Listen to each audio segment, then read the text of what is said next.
Hai, jumpa lagi teman sehat. Intermittent fasting merupakan pola makan yang sedang tren akhir-akhir ini dan berbeda dengan diet lain karena intermittent fasting lebih menitik beratkan pada waktu makan daripada jenis makanan yang dikonsumsi. Intermittent fasting membagi waktu menjadi dua periode, yaitu periode makan dan periode berpuasa. Selama periode makan, seseorang bisa makan seperti biasa, tidak ada pantangan makan dalam intermittent fasting, tetapi sangat direkomendasikan oleh duduk di dapur untuk mengonsumsi lebih banyak protein dan lemak sehat, mengurangi karbohidrat, serta mengganti karbohidrat olahan dengan karbohidrat kompleks. Selama periode berpuasa, seseorang tidak boleh mengkonsumsi kalori dan hanya boleh minum air putih dan minuman tanpa gula seperti kopi dan teh. Cara kerja intermittent fasting adalah dengan memaksa tubuh yang biasanya membakar glukosa dari makanan sebagai energi, beralih untuk membakar cadangan lemak sebagai energi.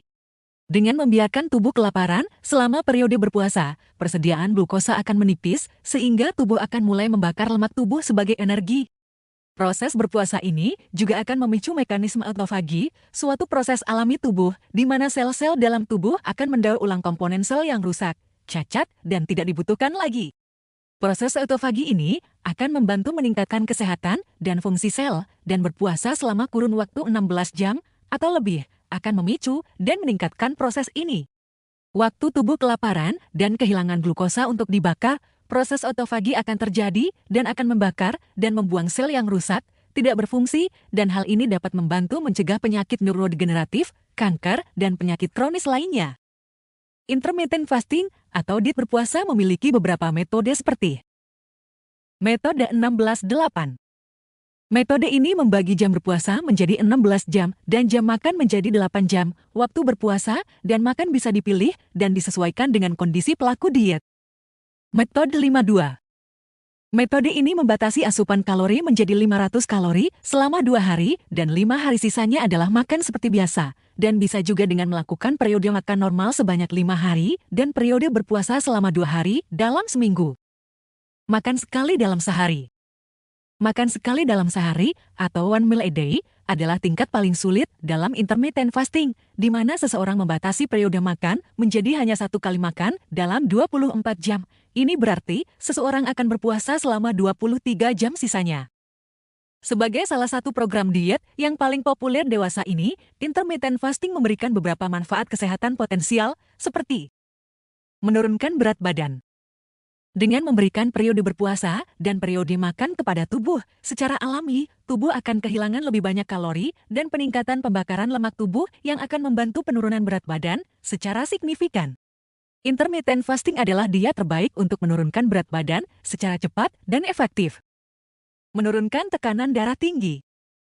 2 faktor risiko penyebab tekanan darah tinggi adalah obesitas dan peradangan dalam pembuluh darah, dan intermittent fasting dapat membantu menurunkan berat badan dan mengurangi peradangan dalam pembuluh darah.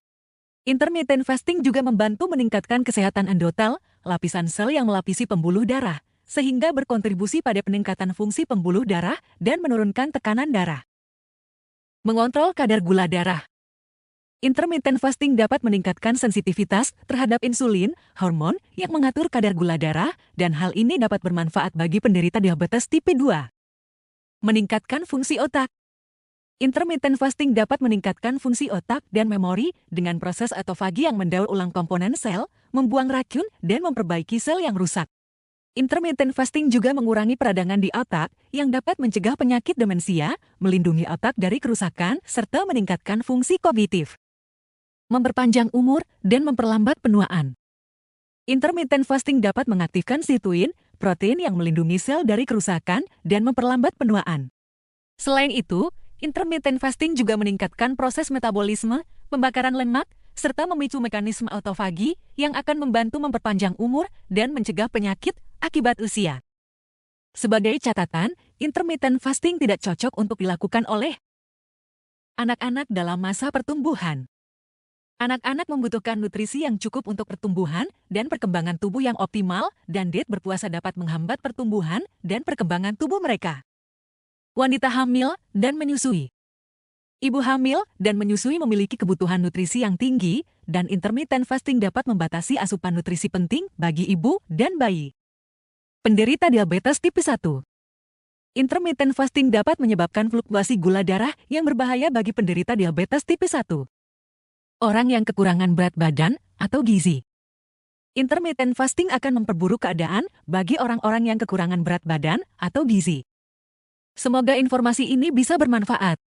Terima kasih telah menyaksikan video ini. Sampai jumpa lagi di video berikutnya.